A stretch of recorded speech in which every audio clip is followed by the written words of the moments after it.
अस्सलाम वालेकुम नाजरीन, नेशनल और इंटरनेशनल खबरों में आपका खैर मकदम है। मैं हूं अर्शिया शेख। नजर डालते हैं आज की अहम खबरों पर।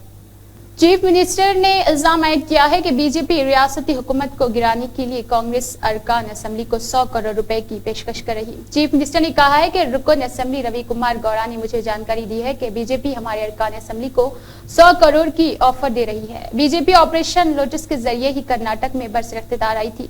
वो जिद्दा के आशीर्वाद से कभी भी इख्तिदार में नहीं आई थी। 2008 और 19 में वो ऑपरेशन लोटस और बैक डोर एंट्री के जरिए पावर में आई। उन्होंने ये भी कहा है कि बीजेपी इस बार भी ऐसी ही कोशिशें कर रही ताकि हुकूमत कर्नाटक इसके हाथ आ जाए। चीफ मिनिस्टर ने कहा है कि याद रहे, कांग्रेस के पास 136 अरकान असेंबली है।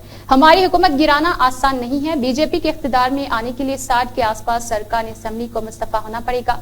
मैं एतमाद हूं कि हमारा कोई भी रुकन असेंबली पैसे की लालच में नहीं आएगा। अदाकार दर्शन से जेल में लग्जरी बर्ताव पर सिद्धारमैया ने कहा है कि 9 स्टाफर्स को मुअत्तल कर दिया गया है और दर्शन को बेलारी जेल में मुंतकिल किया गया है। डायरेक्टर जनरल पुलिस को नोटिस भी जारी की गई है। मरकजी वजीर जितेंद्र सिंह ने जुमा के दिन मरकजी हुकूमत के रिटायर होने वाले मुलाजमीन के लिए नया आसान पेंशन दरख्वास्त फॉर्म जारी की है। मुख्तलिफ फॉर्म्स को एक फॉर्म ए में नौजम कर दिया गया है। उन्होंने वीडियो कॉन्फ्रेंस के जरिए से जारी किया। उन्होंने कहा है कि हुकूमत शहरियों और वजीफा याबों की जिंदगी में आसानियां पैदा करना चाहती है। ये फॉर्म दिसंबर 2024 और इसके बाद रिटायर होने वाले तमाम मरकजी मुलाजमीन के लिए पोर्टल्स पर दस्तयाब रहेगा। हिंदुस्तानी खातून निशानेबाज पेरिस पैरालंपिक गेम्स 2024 के शूटिंग मुकाबले में गोल्ड मेडल मर्द शूटर मनीष नारावल ने चांदी का तमगा और खातून शूटर मोना अग्रवाल ने कांसे का तमगा जीता है। मुनाकिदा फाइनल शूटिंग मुकाबलों में ओनी ने खवातीन के 10 मीटर एयर पर और SH1 जमरे के मुकाबले में मर्द शूटर मनीष नारवाल ने मर्दों के 10 मीटर एयर पिस्टल SH1 जमरा इवेंट में और मोना अग्रवाल ने 10 मीटर एयर पिस्टल SH1 जमरे के मुकाबले में शानदार कारकर्दगी का मुजाहरा किया है। उन्होंने बिलतरतीब सोने, चांदी और कांसे के तमगे जीते हैं। ओनी ने पैरा ओलंपिक शूटिंग में एक नया रिकॉर्ड बनाया और 249.7 का स्कोर हासिल करके तलाई तमगा जीता है। जनूबी कोरिया के लिए ली यूनरी और ओनी के दरमियान सख्त मुकाबला हुआ। ओनी ने आखिरी शॉट पर 10.5 का स्कोर हासिल किया है। कोरियन शूटर का आखिरी शॉट पर स्कोर 6.8 रहा है। यूनारी को 245.8 के स्कोर के साथ चांदी के तमगे पर इत्तिफा करना पड़ा। मोना अग्रवाल ने 228.7 का स्कोर बनाकर कांसे का तमगा जीत लिया है।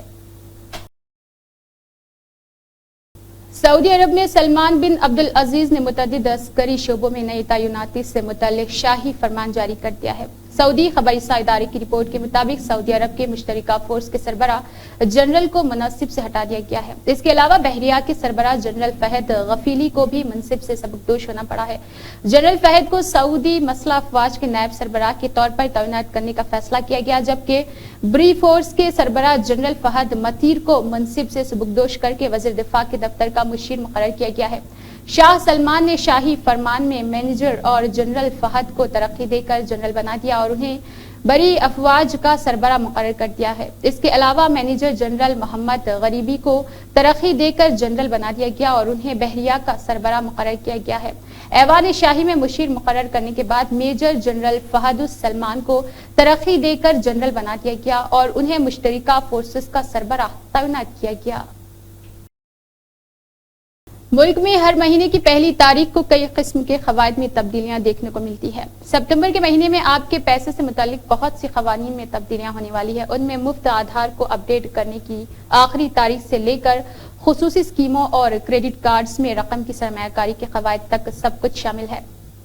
उन तमाम तब्दीलियों का बराह रास्त असर आम आदमी की जेब पर पड़ेगा। हमें उन तब्दीलियों के बारे में बताएं जिनकी आखिरी तारीख आपको याद रखने की जरूरत है। यहाँ हम कुछ ऐसी बड़ी तब्दीलियों के बारे में जानते हैं जो बराह रास्त आपके किचन और आपके जेब को मुतासिर कर सकती है। आधार को मुफ्त में अपडेट करने की आखिरी तारीख UIDAI यानी इंडिया की मुनफरिद शनाख्ती अथॉरिटी ने आधार से मुतालिक तमाम तफसीलात को मुफ्त में अपडेट करने की सहूलत को 14 जून से 14 सितंबर 2024 तक बढ़ा दिया है। अगर आप भी इस मुफ्त सर्विस का फायदा उठाना चाहते हैं तो 14 सितंबर 2024 तक अपना आधार ऑनलाइन अपडेट करें। बसूरत दीगर आपको बाद में इसके लिए फीस अदा करनी पड़ेगी। اس بات پر خصوصی توجہ دے کہ آدھار کو مفت میں اپڈیٹ کرنے کی سہولت صرف آن لائن اپڈیٹ پر دستیاب رہے گی۔ آدھار سیوا کیندر پر جا کر آدھار میں کوئی بھی اپڈیٹ کرنے کے لیے آپ کو لاگو فیس ادا کرنی ہوگی۔ گیس سلنڈر کی قیمت یعنی LPG کی قیمتیں عام طور پر دیکھا گیا ہے کہ حکومت ہر مہینے کی پہلی تاریخ کو LPG کی قیمت میں رد و بدل کرتی ہے۔ کمرشل گیس سلنڈر اور کھانا پکانے والی گیس کی قیمتوں میں ہر ماہ تبدیلی دیکھی جاتی ہے۔ ایسے میں صارفین کو سپٹمبر میں بھی LPG سلنڈر کی قیمتوں میں ممکنہ تبدیلی کے لیے تیار رہنا چاہیے۔ اگست کے مہینے میں کمرشل LPG گیس سلنڈر کی قیمت میں 8.5 روپے کا اضافہ ہوا تھا، جبکہ جولائی میں اس کی قیمت میں 30 روپے کی کمی ہوئی تھی۔ ATF اور CNG PNG کے نرخوں میں تبدیلی ایویشن ٹربائن فیول یعنی ATF اور CNG PNG کی قیمتوں میں بھی 1 ستمبر 2024 سے تبدیلی متوقع ہے۔ یہ تبدیلیاں نقل حمل کے اخراجات کو متاثر کر سکتی ہے، خاص طور پر ہوائی سفر کے لیے۔ جعلی کالے بند کرے، جعلی کالز اور اسپام پیغامات کی بڑھتی ہوئی تعداد کو روکنے کے لیے ٹیلی گرام اور اس کے علاوہ اتھارٹی 1 ستمبر 2024 سے نئے قوانین لاگو کرنے والی ہے۔ پلیٹ فارم پر یہ تمام چیزیں منتقل ہو جائے گی۔ ٹیلی مارکیٹنگ سروس بتدریج 30 ستمبر تک بلاک چین پر مبنی نظام میں منتقل ہو جائے گا۔ اس سے سیکیورٹی میں اضافہ ہوگا اور ناپسندیدہ کالز اور پیغامات میں کمی آئے گی۔ یہ قدم ٹیلی کام فراڈ کے خلاف ایک بڑا قدم ہوگا جو صارفین کو گھر اور گھوٹالوں کے خلاف زیادہ تحفظ فراہم کرے گا۔ کریڈٹ کارڈ کے لیے نئے قوانین، سپتمبر کے مہینے میں کریڈٹ کارڈ کے قوانین میں بھی تبدیلیاں ہونے والی ہے، خاص طور پر ریوارڈ پوائنٹس اور ادائیگی کے شیڈول کے حوالے سے، اور اس کے علاوہ بجلی یا پانی جیسی خدمات کے لیے ادائیگی کرتے وقت کم انعامی پوائنٹس حاصل کر سکتے ہیں۔ فرسٹ بینک اپنی ادائیگی کے لیے IDFC اور مزید برآں نظام الاوقات کو اپ ڈیٹ کر رہا، جو اس پر اثر انداز ہو سکتا ہے کہ اپنی ادائیگی پر کارروائی کب اور کیسے کی جانی ہے۔ محبوب چوک کلاک ٹاور 1892 میں سر عثمان جاہ نے تعمیر کیا تھا، جو 1887 سے 1894 تک حیدرآباد کے وزیر اعظم رہے۔ محبوب چوک شہر کا ایک تاریخی چوک ہے جس میں چار مینار اور لال بازار کے قریب 5 منزلہ ڈھانچہ ہے۔ یہ ترکی کی طرز کلاک ٹاور اور بلند باغات سے گھرا ہوا تھا۔ گھڑی کے 4 رخ تھے اور اسے کسی بھی سمت میں دیکھا جا سکتا تھا۔ ایک قابل ذکر پہلو یہ ہے کہ کلاک ٹاور کی تعمیر حیدرآباد کے لوگوں کو ایک تحفے کے طور پر اس زمانے میں کی گئی تھی جب کلائی کی گھڑیاں اور وال کلاک وسیع پیمانے پر دستیاب نہیں تھے۔ یہ گھڑیاں جو لندن سے درآمد کی گئی تھی، ان کا مقصد ایک مرکزی مقام پر ٹائم کیپنگ کا قابل اعتماد ذریعہ فراہم کر کے عوام کی خدمت کرنا تھا۔ اس عملی مقصد نے مقامی روایات کو جنم دیا جو کمیونٹی کی زندگی میں ٹاور کے کردار پر زور دیتا ہے۔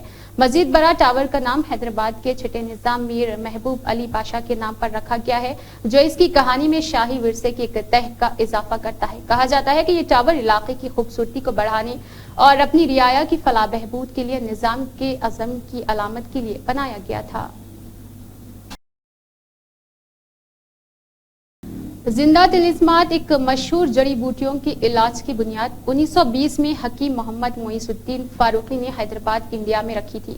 یہ ایک طرح سے حیدرآباد کی پہلی طبی صنعتوں میں سے ایک تھی۔ فاروق ایک ہنرمند یونانی طب کے ماہر نے کئی سالوں میں مختلف قسم کے مریضوں کا علاج کر کے زندہ طلسمات کی ترکیب کو مکمل کیا۔ زندہ طلسمات کا آغاز ایک ایسے وقت کے ساتھ ہوا جب بہت سے لوگ ہسپانوی فلو کے مؤثر علاج کی تلاش میں تھے۔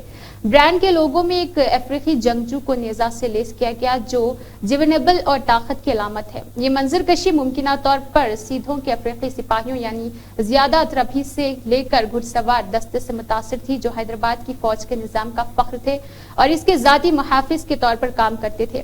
فاروقی نے نظام کی پگڑی یعنی دستار کو زندہ طلسمات کے رجسٹرڈ مارک کے طور پر اپنایا جو حیدرآباد کے لوگوں میں گونجتا رہا۔ حقیقت یہ ہے کہ فاروقی نے ایک ذاتی حبشی گارڈ کم اسسٹنٹ کے ساتھ سفر کیا۔ اس نے برانڈ کی معتبر اور اچھی صحت کی ضمانت دینے میں مزید تعاون کیا ہے۔ کئی سالوں کے دوران اس کی مارکیٹنگ کی جاتی رہی ہے ایک علاج کے طور پر جو کہ حالیہ کووڈ-19 وبائی اور بیماری سمیت صحت کے مسلسل بحرانیوں کے ذریعے اس کی مطابقت کو برقرار رکھی ہوئی ہے۔ اسی کے ساتھ نیشنل اور انٹرنیشنل خبر اختتام کو پہنچتی ہے۔ اللہ حافظ۔